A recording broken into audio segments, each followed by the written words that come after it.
ఈరోజు కథ పేరు మెట్టలో మాగాణి. దీని రచయిత నండూరి రామచంద్రరావు గారు. పొద్దున్నే ఫోన్ వచ్చింది అమెరికాలో ఉన్న రామరాజ్కి.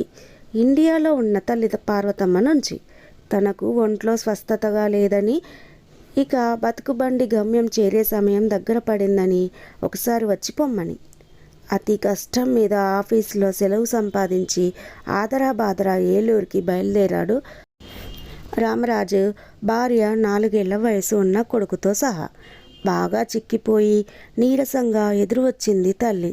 ఇంటికి చేరుకోగానే కొడుకుని కోడల్ని మనవడిని చూడగానే సంతోషంతో ముఖం వెలిగిన ఆమె ఆరోగ్యం అంతంత మాత్రంగానే ఉంది అని ఇట్టే అర్థమవుతుంది చూసేవారికి.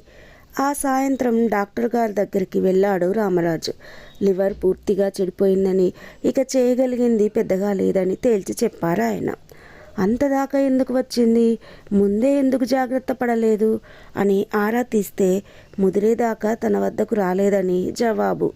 ఇక చేయవలసింది ఒకటే, ఆమె చివరి రోజులు వీలైనంత సంతోషంగా సౌఖ్యంగా గడిచిపోయేటట్లు చూడటం. ఆ రాత్రి తల్లి దగ్గర కూర్చున్న రామరాజుని అడిగింది ఆమె. రాము, ఒకసారి ప్రభావతిని చూడాలని ఉందిరా. ప్రభావతి ఎవరు, ఎక్కడ ఉంటారో ఆమె ఎవరో ఇప్పటిదాకా నాకు తెలియదు, ఎక్కడ ఉంటుందో కూడా తెలియదు. మరి తెలిస్తే నేనే వెళ్ళి కలిసి ఉండేదాన్ని కదా. నువ్వు ఏదన్నా ఆరా తీయగలవేమోనని ఆశ. ఏ ఆధారం లేకుండా ఎక్కడని వెతకనమ్మా. ఓ చిన్న ఆధారం మాత్రం ఉంది. ఏంటది? మన గురునాథం మాస్టర్ గారి అబ్బాయిని అడిగితే ఏమన్నా చెప్పవచ్చు. గురునాథం గారు ఆయన ఓ 2 నెలల కాలం చేశారు. వారి అబ్బాయి రామాన్ని అడిగి చూడు. ఇంతకీ అసలు ఆమె ఎవరో తెలియదు, ఎక్కడుంటారో తెలియదు. కానీ ఆమెను చూడాలి, కలవాలి అన్న కోరిక మాత్రం గట్టిగా ఉంది. కారణం అంటూ ఏమన్నా ఉందా? చెప్తావా అమ్మా? చెంటివాడు పడుకుంటే సుజాతను కూడా పిలువు, చెప్తాను.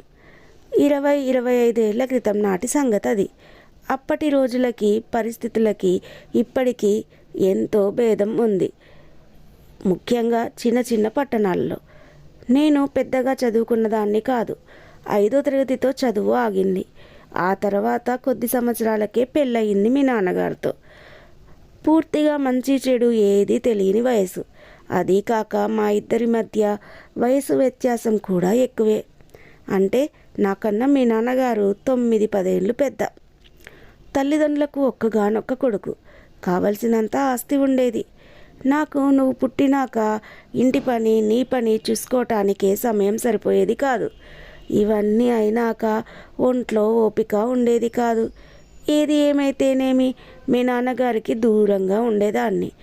ఆయన చెడ్డవారేమీ కాదు, కానీ వయసులో ఉన్నవారు, సంసార సుఖం రుచించి తెలిసినవారు ఎన్ని రోజులన్నా ఆగగలరు. ఆయన మాత్రం మెల్లిగా ధ్యాస మళ్లించుకోవడం కోసం, నిద్ర పట్టడం కోసం తాగడం అలవాటు చేసుకున్నారు. పోనీలే అనుకున్నాను నేనోను. ఒక దుర్గణం రెండో దానికే తేలిగ్గా చోటు ఇస్తుందిగా. ఆ రకం స్నేహితులు ఎవరో ఒకరు తారసపడతారు. మెల్లిగా పడుపు వృత్తిలో ఉన్న స్త్రీల దగ్గరికి వెళ్ళటం అలవాటైంది ఆయనకి. ముందర నాకు తెలియలేదు ఈ సంగతి. అలవాటు ముదిరినాక విన్నాను. మళ్ళా పోనీలే అనుకున్నాను. చివరికి ప్రభావతి అనే ఆమెకు ఆస్తి చాలా మటుకు రాసి ఇచ్చేశారని తెలిసింది. నేను కళ్ళు తెరిచేటప్పటికీ చాలా ఆలస్యం అయిపోయింది. అదీ కాక ఆయన మాటకి ఎదురు చెప్పడం అన్నది ఎరగను నేను. ఈనాటి రోజులు కావవి. ఇంత స్వాతంత్రము, చదువు, తెలివి, ఆర్థిక బలము ఆడవారికే లేని రోజులవి. ఆయన ఆరోగ్యము, ఆస్తి రెండూ కరిగిపోయాయి. చివరికి ఆయన పోయే నాటికి ఈ ఇల్లు ఒక్కటి మిగిలింది. ఆస్తి లేదు, జరుగుబాటుకు ఏ ఆధారము లేదు.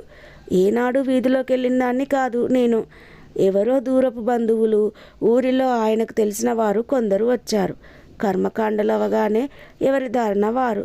అయ్యో పాపం, ఇక ముందు ఎట్లాగో అనుకుంటూనే వెళ్ళిపోయారు. నా పరిస్థితి అయోమయంగా ఉండిపోయింది అని చెప్తే తక్కువ చేసి చెప్పినట్లే. అదిగో అటువంటి దుర్దశలో ఉండగా ఒకరోజు పొద్దున్నే వచ్చారు గురునాథం మాస్టారు. అమ్మా, మీకేమి చింత వద్దు. మీ వారు కృష్ణంరాజు గారు నాకు మంచి మిత్రులు. నోరు తెరిచి అడగకుండానే ఒకప్పుడు నాకు ఎంతో సహాయం చేశారు. ఇప్పుడు నా పరిస్థితి బాగుంది. నాకు నా స్నేహితుడి రుణం తీర్చుకునే అవకాశం వచ్చింది. మీ జరుగుబాటుకి, బాబు చదువుకి వెతుక్కోనవసరం లేదు. నోరు తెరిచి అడగవలసిన అవసరమూ రాదు. ప్రతీ నెల మొదటి తారీఖు ముందే నీకు అవసరమైన డబ్బు అందుతుంది మీకు అని చెప్పి ఎక్కువసేపు ఆగకుండా వెళ్ళిపోయారు. ఈనాడు ఆయన లేకపోయినా ఇన్ని సంవత్సరాలుగా ఒక్క రూపాయికి నేను ఇబ్బంది పడలేదు. నోరు తెరిచి అడగలేదు. నీ చదువుకి కానీ, నువ్వు అమెరికాకు వెళ్తాను అన్నప్పుడు కానీ, చిన్నప్పటి నుండి మీ నాన్నగారు లేకపోయినా ఇబ్బంది లేకుండా ఇల్లు గడవడం అలవాటు అయిన నువ్వు ఏనాడు అడగలేదు. డబ్బు ఎక్కడి నుంచి వస్తుంది అని అసలు ఆ ఆలోచనే కలగనీయలేదు నీకు. అమ్మ, ఇంత పెద్ద విషయం చూచాయిగా కూడా నాకు తెలియదు. నిజమే, ఏ అవసరం వచ్చినా బీరువాల నుంచి డబ్బు తీసిస్తుంటే పట్టించుకోలేదు. కానీ నువ్వు అన్నది నిజమే. ఆ బీరువా అక్షయపాత్ర కాదని, డబ్బు ముందర పెడితే కానీ దానిలోంచి తీయలేమని ఏ రోజు తట్టలేదు నాకు. అది సరే కానీ, మరి ఇప్పుడు ఆ ప్రభావతిని కలవాలని ఎందుకు అనుకుంటున్నావు? ఇన్నేళ్ల తర్వాత ఆమెను చూసి నిందించాలన్న కోరిక పుట్టిందా నీకు? ప్రభావతి కాదు, ప్రభావతి గారు అను. ఇంకా ఉంది, చెప్తా విను. వారి అంత్య సమయం దగ్గర పడ్డది అన్నాక గురునాథం మాస్టారు వచ్చారు. అమ్మ, మీకు ఒక విషయం చెప్పాలి. ఇన్నాళ్ళుగా మీకు చెప్పనిది లేకపోతే నాకు శాంతి ఉండదు అంటూ. చెప్పండి అన్నాను. అమ్మ, కృష్ణంరాజు గారు పోయిన నాటి నుంచి ఈనాటి దాకా నేను మీకు ఇచ్చిన ప్రతి రూపాయి ప్రభావతి మీకు ఇవ్వమని నాకు ఇచ్చింది. ఏమంటున్నారు మీరు? నాకు ముందే ఎందుకు చెప్పలేదు ఈ విషయం అన్నాను. ఆమె నా దగ్గర మాట తీసుకున్నారు మీకు చెప్పనని. చెప్తే మీరు ఏ కారణంతో అయినా నిరాకరిస్తే ఎట్లా గడుస్తుంది ఇల్లు అని నన్నే ప్రశ్నించారు ఆమె. నిజమే, కృష్ణంరాజు గారు నాకు మంచి స్నేహితుడే. కానీ వ్యక్తిగతంగా నాకు ఏ సహాయము చేయలేని పరిస్థితి. కనీసం ఈ విధంగా మిత్రధర్మం నిర్వర్తించవచ్చు అని ఒప్పుకోవాల్సి వచ్చింది. మీరు నన్ను క్షమించాలి, మీ నుంచి ఇన్నేళ్ళు ఈ విషయం దాచినందుకు.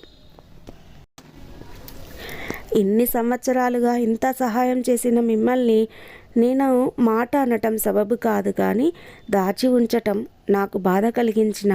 సరే, జరిగిందేదో జరిగిపోయింది. ఇప్పుడు ఆ ప్రభావతి గారు ఎక్కడ ఉన్నారు అదైనా చెప్పండి, ఒక్కసారి కలిసి వస్తాను. వారిని అడిగి చెప్పాలి, నాకు పూర్తిగా తెలియదు. ప్రతి నెల బ్యాంకులో డబ్బు పడుతుంటే మీకు తెచ్చి ఇస్తున్నాను అంతే. వారే 2-3 నెలలకు ఒకసారి ఫోన్ చేసి వాకప్ చేస్తూ ఉంటారు. ఎలా ఉన్నారు, ఏమన్నా డబ్బు అవసరం పడుతుందా అంటూ. అంతే, వారి నెంబరు వెతికి ఫోన్ చేసి కనుక్కొని చెప్తాను అంటూ వెళ్ళిపోయారు. ఆయన ఏ మాట చెప్పకముందే మరణించారు. అప్పటికే చాలా పొద్దుపోయింది. అది కాక ప్రయాణపు బడలిక, తల్లి ఆరోగ్యం గురించి తర్వాత డాక్టర్ చెప్పిన విషయము, ఇప్పుడు ఈ మాట. రేపు పొద్దున మాట్లాడుకుందామమ్మా అంటూ పడుకోవడానికి లేచాడు రామరాజు. మరునాడు గురునాథం మాస్టారు అబ్బాయి దగ్గరికి వెళ్ళాడు రామరాజు. నాన్నగారు నాకు ఏమీ చెప్పలేదు, కాకపోతే ఒక మార్గం ఉంది రండి అంటూ బ్యాంకు వైపుకు దారితీశాడు అతను. అక్కడ బ్యాంక్ మేనేజర్ గారి దగ్గరికి వెళ్ళి తనది మాస్టర్ది జాయింట్ అకౌంట్ వివరాలు ఇచ్చి ప్రతి నెల డబ్బులు ఎక్కడి నుంచి వచ్చి జమ అవుతున్నాయనేది చెప్పగలరా అంటూ అడిగాడు. ఆయన 10 నిమిషాలు వెతికి తమ భీమవరం బ్రాంచ్ నుంచి ట్రాన్స్ఫర్ అవుతున్నాయని చెప్పారు. సార్, అది మీ బ్యాంక్ బ్రాంచే కాబట్టి కొద్దిగా మీ పలుకుబడి ఉపయోగించి అక్కడ అకౌంట్ ఎవరిదో కొంచెం కనుక్కొని చెప్పండి, చాలా అవసరం అంటూ ప్రాధేయపడ్డారు ఇద్దరు. ఆయన ఆ బ్రాంచ్ వారికి ఫోన్ చేసి రాజుగారి అప్పడాలు అన్న అకౌంట్ వారి నుంచి డబ్బులు వస్తున్నాయి, అంతకు మించి ఇక తానేమి వివరాలు ఇవ్వలేనని తేల్చి చెప్పేశారు. నేను భీమవరం వెళ్ళి మిగతా విషయం తెలుసుకుంటాను, మీ సహాయానికి థ్యాంక్స్ అంటూ బయలుదేరాడు రామరాజు. అక్కడి నుంచే భార్యకు ఫోన్ చేసి నేను భీమవరం వెళ్ళి రాత్రికల్లా వస్తాను, అమ్మని జాగ్రత్తగా చూసుకో అని చెప్పి ట్యాక్సీలో బయలుదేరాడు. 4-5 దుకాణాలలో అడిగాక రాజుగారి అప్పడాలు తయారు చేసే చిరునామా దొరికింది. అక్కడికి వెళ్ళి ఆ సంస్థ యజమాని ప్రస్తుతం లేరని తెలిసి మేనేజర్ని కలిశాడు రామరాజు. తిన్నగా విషయంలోకి వస్తూ, నేను అమెరికాలో ఉంటాను, ప్రస్తుతం ఏలూరు నుండి వస్తున్నాను, నా పేరు రామరాజు, ప్రభావతి గారిని ఒక్కసారి కలవాలి అన్నాడు. ప్రభావతి గారు కాశీకి వెళ్ళారు. ఎప్పుడు తిరిగి వస్తారో తెలియదు. మీ పేరు రామరాజు, ఏలూరు నుంచి అన్నారు కదా. మీ అమ్మగారి పేరు పార్వతమ్మ గారు. ఒక్క నిమిషం, మీ పేరున ఒక సీల్డ్ కవర్ ఉంది, ఇస్తాను అంటూ ఒక కవర్ చేతికిచ్చి చేతిలో పెట్టాడు ఆయన. దానిలో కొన్ని ఆస్తి తాలూకు దస్తావేజులు, ఒక ఉత్తరము ఉన్నాయి. ఉత్తరం తెరిచాడు. రామరాజు, కొడుకులు లేరు నాకు. కొడుకు వయసున్న నువ్వు కొడుకుతో సమానమే, అందుకే రామరాజు గారు అంటూ మొదలు పెట్టలేదు. ఈ ఉత్తరం చూసేదాకా వచ్చావు అంటే నీకు గతం తెలిసి ఉంటుంది. అలాగే మీ నాన్నగారికి నాకు మధ్య ఉన్న సంబంధం గురించి కూడా. నిజమే, ఒక పడుపు వృత్తిలో ఉన్న ఆడదాన్నే కానీ మీ నాన్నగారిని కలవటం జరిగింది. కానీ వారి మంచితనము నాకు ఎంతో నచ్చింది. నాలో తనకి ఏం కనిపించిందో నాకు తెలియదు, కానీ చాలా గట్టి బంధమే ఏర్పడింది మా మధ్య. అప్పుడే గ్రహించాను వారి ఆరోగ్యం క్షీణిస్తున్నట్లు. మీ అమ్మగారి గురించి తెలుసుకున్నాను. నాన్నగారి మాటల ద్వారా ఏ లోక జ్ఞానము లేని మీ అమ్మగారు నాన్నగారు లేని నాడు ఆస్తిని కాపాడుకుంటూ ఎట్లా బతుకుతారు, నిన్ను ఎట్లా పెద్ద చేస్తారు అన్న ఆలోచన నాలో కలిగింది. ఎక్కడ పడితే అక్కడ గద్దలు రాబందులు ఉన్న లోకంలో ఒక చిన్న పక్షి, ఆ పక్షి గుడ్డు బతకలేదు అన్నది నాకు తెలిసిన సత్యం. అందుకే ఆస్తిలో చాలా భాగం నా పేరున రాయించుకున్నాను. ఎందరో చెవులు కొరుక్కున్నా, నాకు వినిపించేటట్లు దుర్భాషలాడినా సహించాను. కారణం మీ నాన్నగారు చూపించిన ప్రేమ, ఆయన మంచితనము, మీ భవిత గురించిన చింత. ఒక్క మాట, మీ నాన్నగారితో పరిచయం అయ్యాక పాత వృత్తి జోలికి పోలేదు నేను.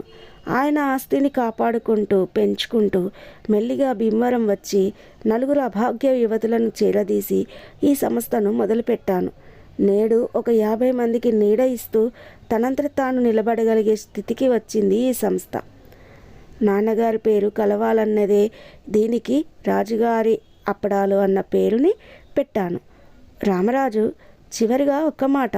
మీ నాన్నగారు అమ్మగారు నేను లోపాలు ఉండి తప్పప్పులకు లొంగిన మనుషులమే.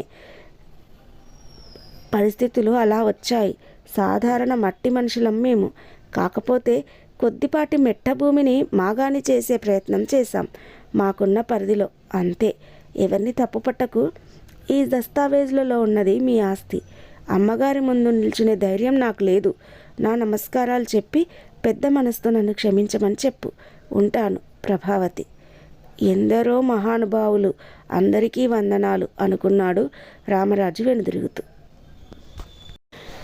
కథ విన్నారు కదా. ఈ కథ కనుక నచ్చినట్లయితే మన ఛానల్ ఎవరైనా కొత్తగా చూస్తున్నట్లయితే ఇంకా సబ్స్క్రైబ్ చేయకపోతే సబ్స్క్రైబ్ చేసుకోండి ప్లీజ్.